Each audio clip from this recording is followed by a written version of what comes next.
බොහෝ මනුෂ්‍යයන් සිතනවා මුදල්ද ජීවිතයද. දැස බලනකොට තමාගේ ජීවිතය රැඳිලා තියෙන්නේ මුදල් නිසා කියලා. මොකද ජීවිතය තමා ජීවත් වෙන නමුත් තමයි හිතන මුදල් නැත්තම් ජීවිතයක් නෑ. මුදල් නැත්තම් මේක මුදල් නැත්තම් වැඩක් නෑ. ජීවත් වෙලා මුදල් ඕන මුදල්. නමුත් මම ඔබට කියන්න කැමති ජීවිතය ලබා ගන්න අමාරු. නමුත් මුදල් තමන්ට මහන්සි වුණොත් ලබා ගන්න පුළුවන්. මනුෂ්‍ය ජීවිතේට වටිනාකමක් දෙන්නේ නැහැ. මනුෂ්‍ය තරුණ තරුණිය ගොඩක් වටිනාකමක් දෙන්නේ මුදල් මත. තමාට මුදල් තිබ්බොත් තමාට ජීවිතයක් හම්බුණා වගේ කියලා තමයි අද බොහෝ තරුණ තරුණිය හිතන්නේ. මම ඔබට කියන්න කැමති ලූක් පොතේ 19 වෙනි පරිච්ඡේදයේ 10 වෙනි පදේ කියනවා මෙන්න මේව. මනුෂ්‍ය පුත්‍රයාවේ නැති උදේශයන්වත් කලවන්නත් කියලා. මනුෂ්‍යයන්ට අද නැතිලා තියෙන මුදල් නෙමෙයි. ජීවිතේ වටිනාකම තමයි. ඉස්සෙල්ලා ඒක හොයාගන්න. එතකොට තව 10 දෙනෙකුට ඒ වටිනාකමෙන් යමක් කරන්න පුළුවන්. මුදල් තියෙන සමහරට බය ජීවත් වෙනවා. මුදල් තියෙන මිනිස්සු සමහරට එයාට ජීවිත වටිනාකමක් දන්නේ නැහැ. සමහරට මේ මුදල් නිසා තමගේ ජීවිතේ වටිනාකමක් දැන ජීවිතේ විනාශ කරගන්න මුදල් නිසා.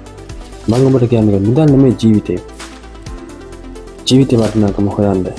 මද බොහෝ තරුණ තරුණිය හිතන මුදල් තමයි ජීවිතේ. නෑ.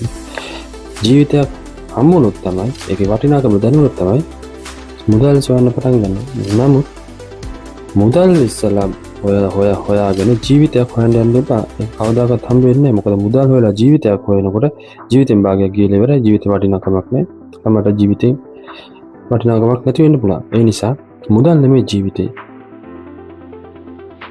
මුදල් නෙමෙයි ජීවිතේ. ජීවිතේ වටිනාකමක් බයිබලෙ මෙහෙම කියනවා. මුළු ලෝකෙ ලබා ගන්න වැඩක් නැහැ. තමගේ ජීවිතේ නැති වුණොත් තමගේ ආත්මය නැති වුණොත් වැඩක් නැහැ. ඒ නිසා ජීවිතේ වටිනාකම ඉස්සලා ඒකට වටිනාකමක් දෙන්න. ඒ වටිනාකම හොයන්න.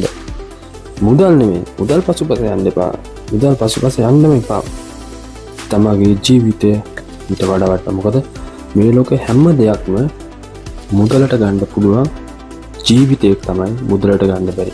ඒ ජීවිතය දෙන්නේ යේසුස් ක්‍රිස්තුස් වහන්සේ. ඒ වගේම ඒ ජීවිතේට වටිනාකම, ඒ ජීවිතේට ගැලවීම, ඒ ජීවිතේට පාපේ සමාව, ඒ ජීවිතේට නව ජීවනයක් දෙන්නේ යේසුස් ක්‍රිස්තුස් වහන්සේ පමණයි. ඒක මුදලට ගන්න බෑ. අන්න ඒක ලබා ගන්න පුළුවන් යේසුස් ක්‍රිස්තුස් වහන්සේ තුල පමණයි.